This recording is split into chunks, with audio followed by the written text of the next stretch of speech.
was started as a way of bringing community together, and the idea behind it is that we grow food for free and food for everyone, and that's the role that that our volunteers have here. Anybody can access the garden. There's no locks on the gates. The gates are only to keep the deer out, and we grow all this food, and it really, I have to say that it's due because of our volunteers. We have a partnership with Village by the Station. We put food out in the cooler because some of the residents here are in assisted living, and so they cook for themselves, and they're able to access the food even though they may be in a wheelchair or in a walker. Regina, I know that every time I work here at the garden, we always see you coming past in your wheelchair, and you always stop and say hello and ask how the garden's doing. We can get fresh produce, and some of the people have had gardens for 70 years, you know, and they really miss that. So it's added a lot. And they've kept it so wonderfully well that it's a pleasure to look at. Planting the sunflowers has been such a good idea. I can't believe how many bees I see. And what I noticed too is that there's lots of native species too, or native bees, native pollinators, so not your typical honeybee, but I see sort of a green colored one, shiny green metallic one, which is a sweat bee. Oh yeah. And then I don't see any bumblebees here, but we do have bumblebees that are native pollinators as well. Yeah, you can see them all buzzing around there. Yeah. It's a good thing we've got that bee bath so they can go and get a drink when they get thirsty. Eh? Yeah, everything needs water. There's a bee flying in and it's looking for a place to land. They don't need a bird bath per se. It's not a big puddle. What they need is stones to stand on, and then they walk down to the water's edge and get the water that they need there. And not just the honeybees. We have bumblebees, we have mason bees, we have sweat bees. These are all the natural or native bee species that are pollinators. And then the wasps as well. Here's a wasp coming in right now. You can tell by the skinny waist and long legs. And the wasps are really important as well in the garden because they're the ones that will eat some of the pests that we have. So I've seen wasps looking around in my garden, and I think that they're looking for aphids to eat. Wasps and yellow jackets and hornets, they all have a role to play in the garden. They are actually the cleaner-uppers and in the garden. So if you have anything that's dead, particularly animal material, so like the dead worms that you might find or dead beetles on the ground, they're going to help clean those up. We got these blueberries planted. It's part of the food forest, which the idea behind a food forest is that you have plants that are growing together like you would in a forest. So you have trees that are tall in the canopy, and then you have your understory plants like the blueberries, and then you would have plants that help them. So we have like comfrey, which provides nutrients to the plants.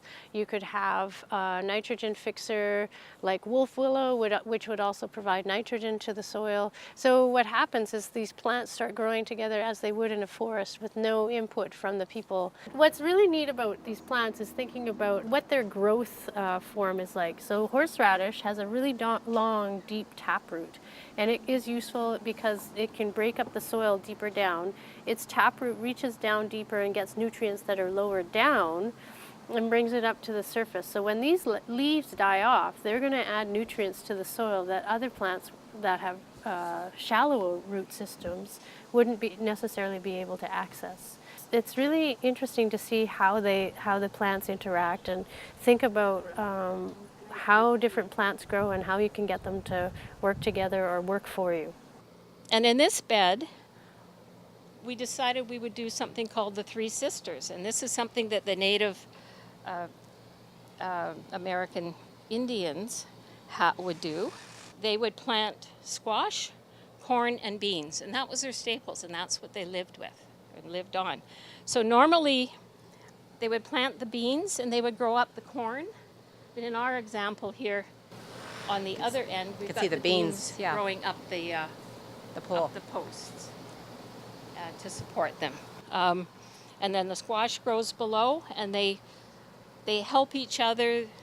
The beans produce nitrogen, which helps the squash and helps the corn, and the corn provides the support for the beans. For about 5 years, my father was a resident here at the village by the station.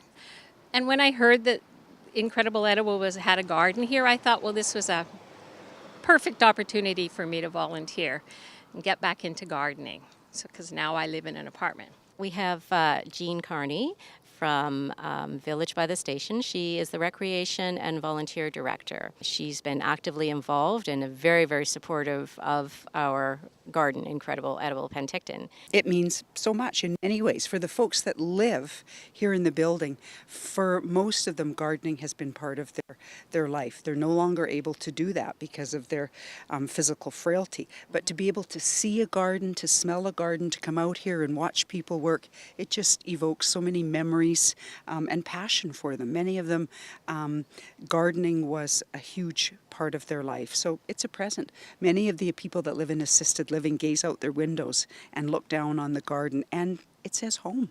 It's very, very home-like. It's huge. They are blessed to be able to come and get some of the produce from the garden. They enjoy that immensely, to come and get little treats that you guys leave out there for them. Having a garden with an open gate that says, please come in, help yourself, it invites our neighbours into our home and provides us with a really beautiful partnership.